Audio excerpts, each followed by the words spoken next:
sneaky big week with the owners' meetings and everything else. There's more stuff to get to here. Let's play Fact or Fiction. Dominique Foxworth, if I said the 49ers are going to regret giving Brock Purdy all that money, would that be fact or fiction? I don't care whether it's fact or fiction. None of that matters. Let's be clear about what Brock Purdy did there. He saved everyone's damn job. Pay him all the money he wants. Mr. Irrelevant showed up. And let's not forget, they compiled a bunch of capital to go get Trey Lance, and it didn't work out. And that, when you make picks like that and they don't work out, everyone gets fired.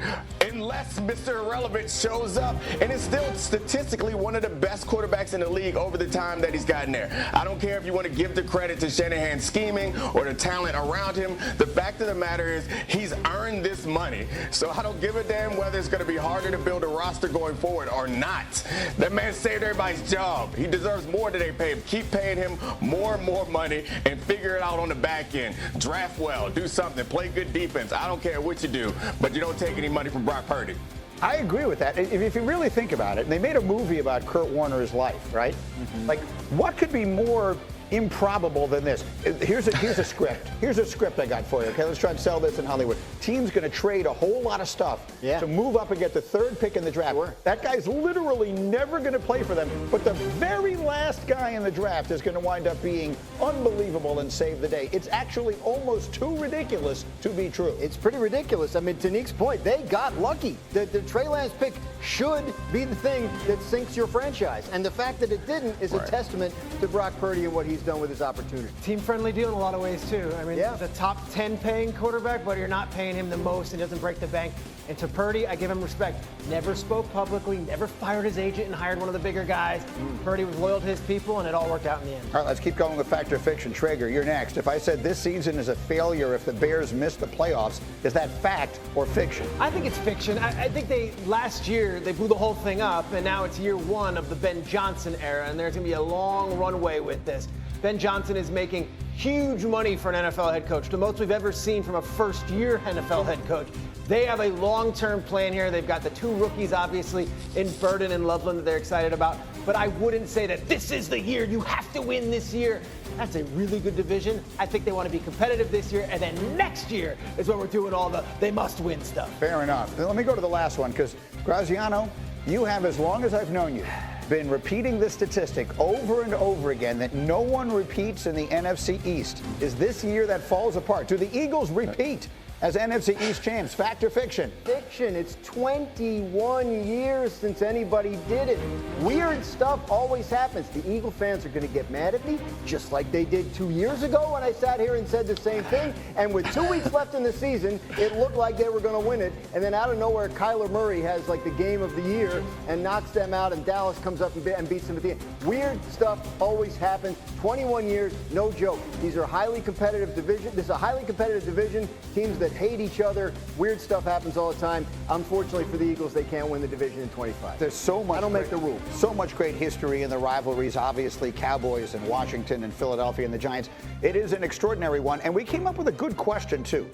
Which quarterback in that division has the most at stake this season? And as you'll see, we kind of all went our separate ways on all of this. And so, Traeger, I'll start with you. Which quarterback do you think has the most at stake of all of the quarterbacks in that division? Jaden Daniels.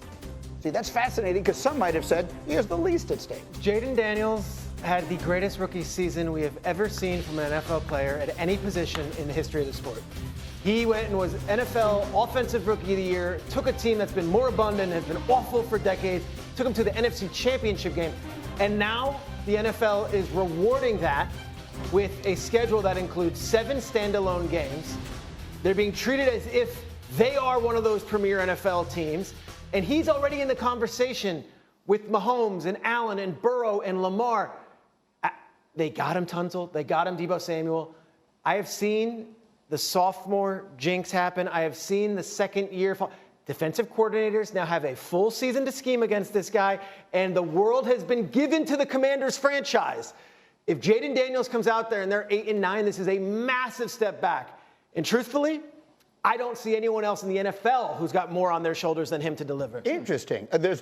So I like where you're going. I see we view this differently, but I understand what you mean by that. You and Neek both went with Dak. Give me a minute on Dak. Yeah, look, I think Jaden Daniels probably gets a pass from the fan base because they've been so starved for. So even if he does have a step back, they remember last year and still feel good about it. Whereas Dak Prescott, on his third head coach, right now making more money than any other quarterback in football, if he doesn't have a big year and the Cowboys don't win, I think that is going to damage him with his fan base. I think there's a lot more at stake for Dak Prescott. Jaden Daniels, even if he has a step back year, has time to fix it. Dak Prescott, to me, is running low on that. And then Dominique, I thought I would have a little fun with this question. I think one could make an argument that it's Jackson Dart. For two reasons. One, everyone in that organization's job hangs in the balance of him being good. And two, what happens when or if Shedeur Sanders winds up being really good? What happens when, in his second year, Shedeur Sanders is in the Pro Bowl, and all of a sudden, all these good feelings don't seem so good, and Mel Kiper is standing on a table yelling, "I told you so." What do you think of that, Dominique Foxworth? I think the pressure is going to be very, very high in New York because of the reasons that you said. I don't think that Russ is going to be a long-term answer. At some point, Jackson Dart is going to be asked to save one of the most well-followed and covered franchises in football. That's a hell of a lot of pressure. You're making a jump on that Cleveland stuff, though. But we'll see. That will make it worse.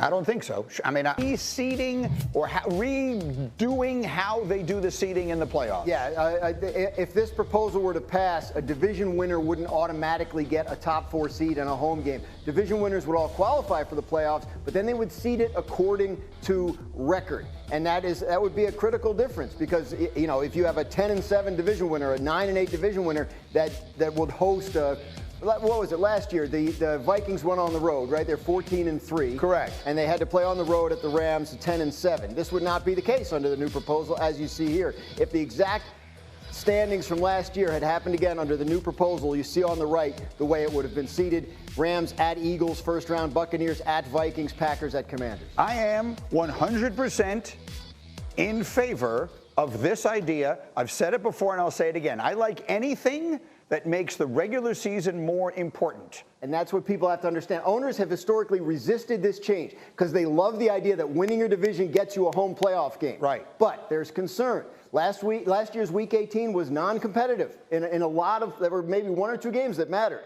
And if they expand it to 18-game regular season, that problem could only get worse. So the idea would be maybe this incentivized teams who would rest their starters in the final week of the season to not do that. The Rams are a good example of that. They didn't have to play the last week of the season because it was the difference between getting the 3 or the 4, and they didn't think that was a big deal. If they had all of a sudden been the 6 or the 7, it would have mattered. Dominique, this is a perfect illustration of what you said last week. When I talked about de-incentivizing losing, you said, no, Greeny, you're looking at it backwards. Incentivize winning. This would incentivize winning right to the end of the season. I love it. Do you? I mean, I get what you're saying, but I don't love this particular solution because we can't act as if they're